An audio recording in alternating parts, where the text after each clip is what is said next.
আজ আমরা জানব উদ্ভিদের তিনটি প্রধান অংশ, মূল, কাণ্ড ও পাতা সম্পর্কে। মূল কিভাবে পানি শোষণ করে গাছকে মাটির সাথে দৃঢ়ভাবে ধরে রাখে। কাণ্ড কিভাবে পাতা ও ফলের ভার বহন করে এবং পাতা কিভাবে খাদ্য তৈরি করে, এসব বিষয়ে আমরা সহজভাবে শিখব।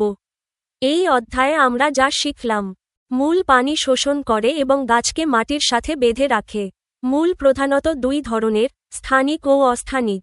কাণ্ড শাখা, পাতা ও ফল ফুলের ভার বহন করে। কাণ্ড প্রধানত দুই ধরনের, সবল কাণ্ড ও দুর্বল কাণ্ড। পর্ব থেকে সৃষ্ট পার্শ্বীয় চ্যাপ্টা ও সবুজ অংশটি পাতা। পাতা দুই ধরনের, সরল ও যৌগিক। নমুনা প্রশ্ন, বহুনির্বাচনী প্রশ্ন। ১. কাণ্ডের সাথে পাতা যে কোণ সৃষ্টি করে তার নাম কি? উত্তর, ঘ পত্রকক্ষ, লিফ অ্যাক্সাল। ২. আক তৃণকাণ্ড। কারণ এর পর্ব ও পর্বমধ্য খুবই স্পষ্ট। পর্ব থেকে অস্থানিক মূল বের হয়। নিচের কোনটি সঠিক? উত্তর, খ ও অর্থাৎ এর পর্ব ও পর্বমধ্য খুবই স্পষ্ট এবং পর্ব থেকে অস্থানিক মূল বের হয়। নিচের উদ্দীপকের আলোকে ৩ ও ৪ নং প্রশ্নের উত্তর দাও। নাফিসা খানম তার বাড়ির আঙিনায় প্রথম বছর কুমড়া এবং পরবর্তী বছর পুঁইশাক আবাদ করলেন। ৩. নাফিসা খানমের প্রথম বছর আবাদকৃত উদ্ভিদটির কাণ্ডের প্রকৃতি কিরূপ?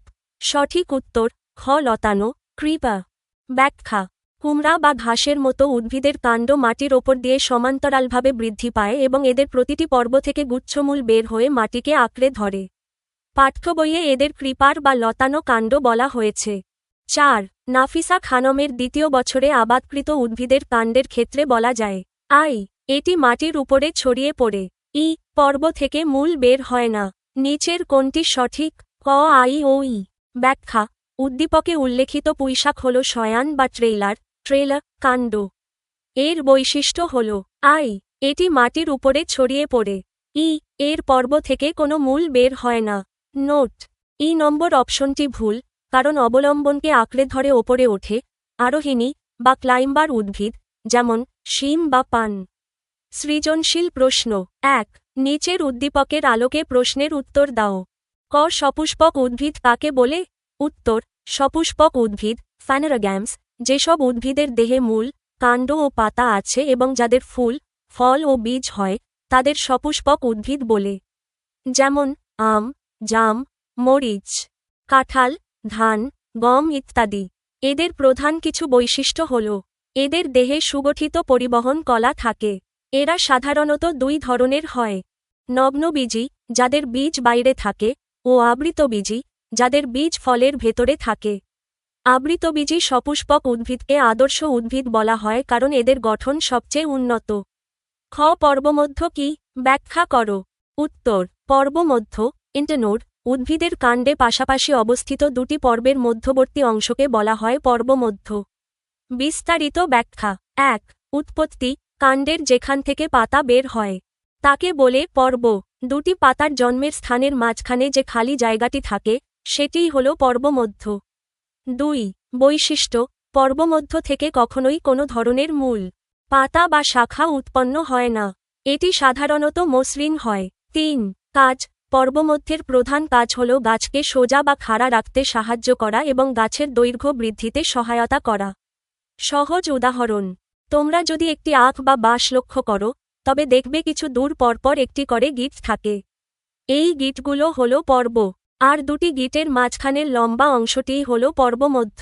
আখের ক্ষেত্রে এই পর্বমধ্য অংশটিই আমরা রসালো অবস্থায় খেয়ে থাকি। এই অংশের গঠন ব্যাখ্যা করো। উত্তর, নিচে কাণ্ডের গঠন ব্যাখ্যা করা হল। এই অংশের কাণ্ড গঠন, উদ্ভিদের প্রধান মূলের সাথে লাগানো মাটির উপরের অংশটিই হল কাণ্ড। একটি আদর্শ কাণ্ডের গঠনে নিম্নলিখিত অংশগুলো দেখা যায়। পর্ব, নোড, কাণ্ডের যে নির্দিষ্ট স্থান থেকে পাতা উৎপন্ন হয় তাকে পর্ব বা সন্ধি বলে। পর্বমধ্য, ইন্টারনোড, পাশাপাশি অবস্থিত দুটি পর্বের মধ্যবর্তী অংশটিই হল পর্বমধ্য। এটি গাছকে খাড়া রাখতে ও বৃদ্ধিতে সহায়তা করে। ইডিওগ্রাফিক পিরিয়ড, এখান থেকে কোনো মূল, পাতা বা শাখা সৃষ্টি হয় না। মুকুল, বাড, কাণ্ডের অগ্রভাগে বা পাতার কক্ষে মুকুল সৃষ্টি হয়। কাণ্ড বা শাখার অগ্রভাগে যে মুকুল থাকে তাকে শীর্ষ মুকুল বলে এবং পাতার কক্ষে যে মুকুল জন্মে তাকে কাক্ষিক মুকুল বলে। শাখা প্রশাখা, প্রধান কাণ্ড থেকে ছোট ছোট শাখা ও প্রশাখা বের হয় যা পাতা, ফুল ও ফলের ভার বহন করে। সারসংক্ষেপ: কাণ্ড হল বিটপের প্রধান অংশ যা মাটির উপরে খাড়াভাবে অবস্থান করে উদ্ভিদের অন্যান্য অঙ্গগুলোকে সূর্যের আলোর দিকে তুলে ধরে এবং পানি ও খনিজ লবণ পরিবহনে কাজ করে। ঘ. এ ও বি অংশের গুরুত্বের তুলনামূলক বিশ্লেষণ করো। উত্তর: এ ও বি অংশের, কাণ্ড ও মূল, গুরুত্বের তুলনামূলক বিশ্লেষণ। বৈশিষ্ট্য: কাজ। অংশ এ, কাণ্ড। অংশ বি, মূল। ধারণ ও সমর্থন: কাণ্ড পাতা, ফুল, ফল এবং শাখা প্রশাখার ভার বহন করে। এটি পাতাকে আলোর দিকে তুলে ধরে। মূল উদ্ভিদকে মাটির সাথে শক্তভাবে আটকে রাখে, যাতে ঝড় বাতাসে গাছ পড়ে না যায়। শোষণ ও পরিবহন: মূল কর্তৃক শোষিত পানি ও খনিজ লবণ কাণ্ডের মাধ্যমেই শাখা প্রশাখা ও পাতায় পৌঁছায়। মূলের প্রধান কাজ হল মাটি থেকে পানি ও প্রয়োজনীয় খনিজ লবণ শোষণ করা। খাদ্য বিতরণ ও তৈরি: পাতায় তৈরি খাদ্য কাণ্ডের মাধ্যমেই উদ্ভিদের বিভিন্ন অংশে ছড়িয়ে পড়ে। কচি কাণ্ড খাদ্যও তৈরি করতে পারে। মূল সাধারণত খাদ্য তৈরি করে না, তবে অনেক ক্ষেত্রে, যেমন গাজর, খাদ্য সঞ্চয় করে মোটা ও রসালো হয়। অঙ্গের উৎপত্তি: কাণ্ড থেকে শাখা, প্রশাখা ও পাতা উৎপন্ন হয়। মূল থেকে শাখা মূল ও প্রশাখা মূল উৎপন্ন হয়, কিন্তু এতে পর্ব বা মুকুল থাকে না। 2. আতিফ ছুটিতে গ্রামের বাড়ি বেড়াতে যায়। একদিন সে গ্রামে ঘুরতে বেরিয়ে উদ্ভিদ কাণ্ডের বিভিন্ন ধরনের বিন্যাস বিশেষভাবে লক্ষ্য করল। এদের মধ্যে কোনটির শাখা প্রশাখার বিন্যাস মঠ আকৃতির, আবার কোনটির গম্বুজ আকৃতির। এই কাণ্ডগুলোর আকৃতি ও কাজ সম্পর্কে জানতে সে কৌতূহলী হয়ে উঠল। ক. মূল কাকে বলে? উত্তর: উদ্ভিদবিজ্ঞানের ভাষায়, উদ্ভিদের পর্ব, পর্বমধ্য ও অগ্রমুকুল বিহীন অংশই হল মূল। সাধারণত মূল ভ্রূণমূল হতে উৎপন্ন হয়ে নিচের দিকে অর্থাৎ মাটির গভীরে প্রবেশ করে। মূলের প্রধান বৈশিষ্ট্যগুলো হল: মূলে কোনো পাতা, ফুল বা ফল হয় না। সাধারণত এটি নিম্নগামী হয়। ভ্রূণমূল বৃদ্ধি পেয়ে প্রধান মূল গঠন করে এবং সেখান থেকে শাখা প্রশাখা মূল তৈরি হয়।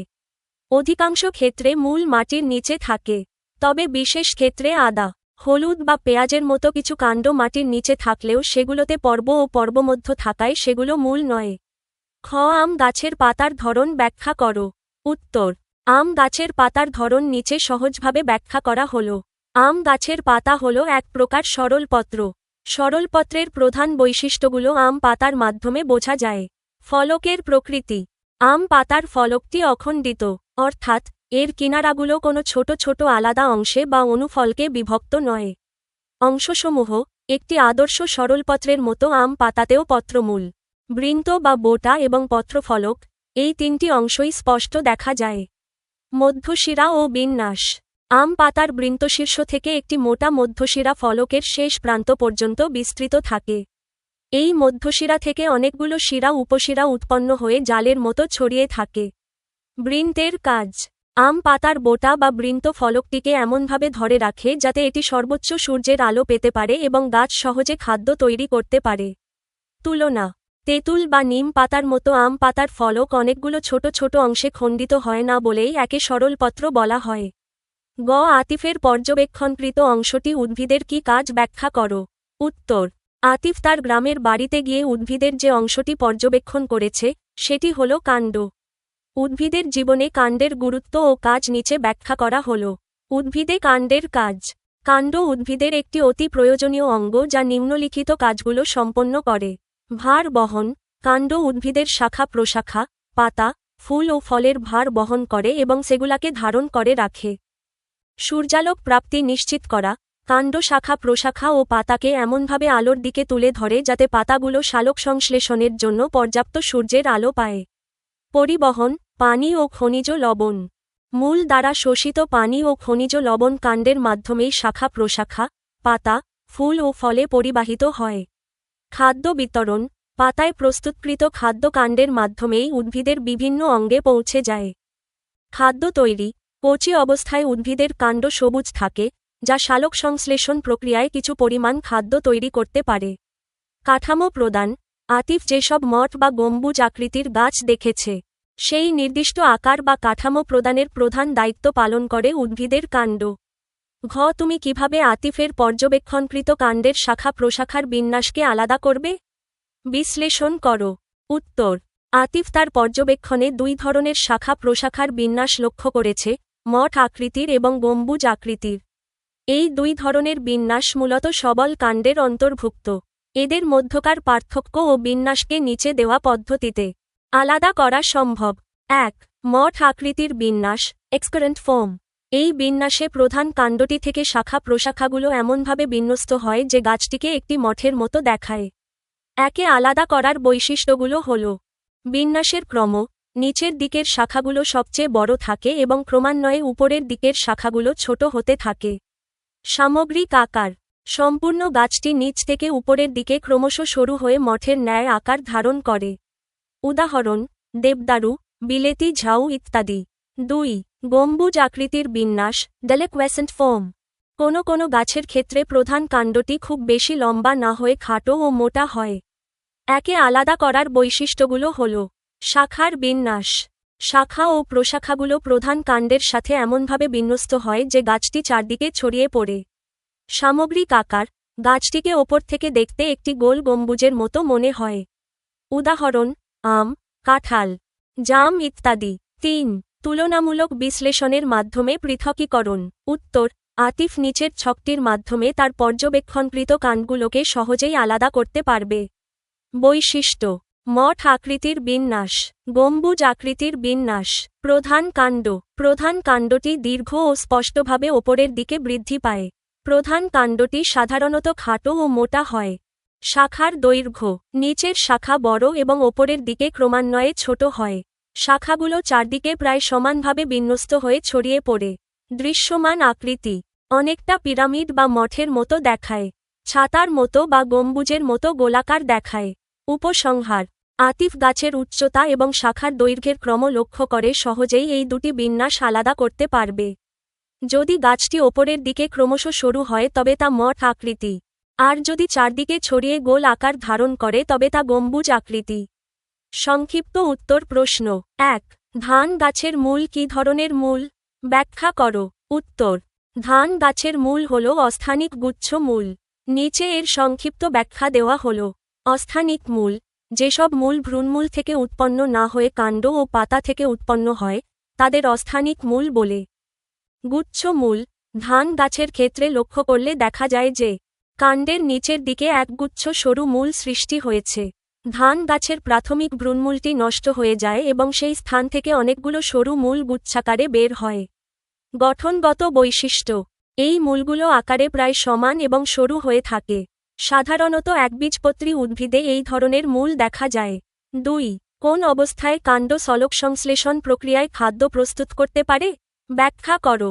উত্তর: কাণ্ড মূলত কচি এবং সবুজ অবস্থায় সালোকসংশ্লেষণ প্রক্রিয়ায় খাদ্য প্রস্তুত করতে পারে। নিচে এর কারণ ও প্রক্রিয়া ব্যাখ্যা করা হল।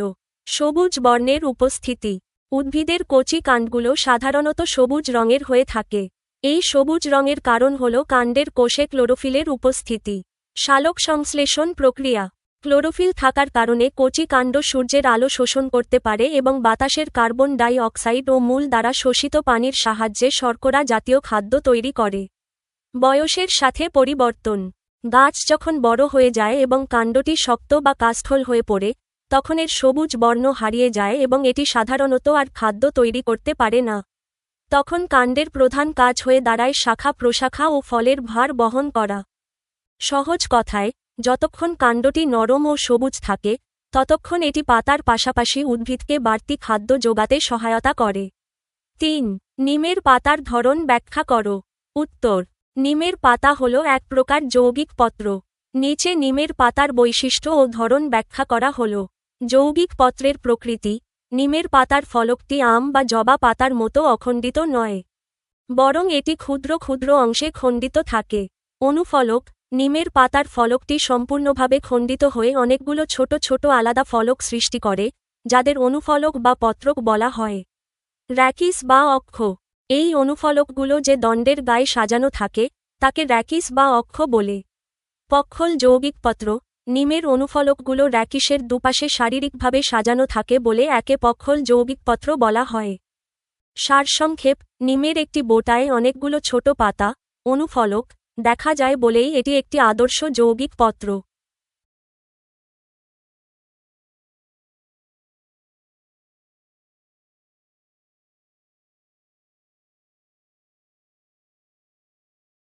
4. মরিচের মূল ধানগাছের মূলের থেকে ভিন্ন কেন?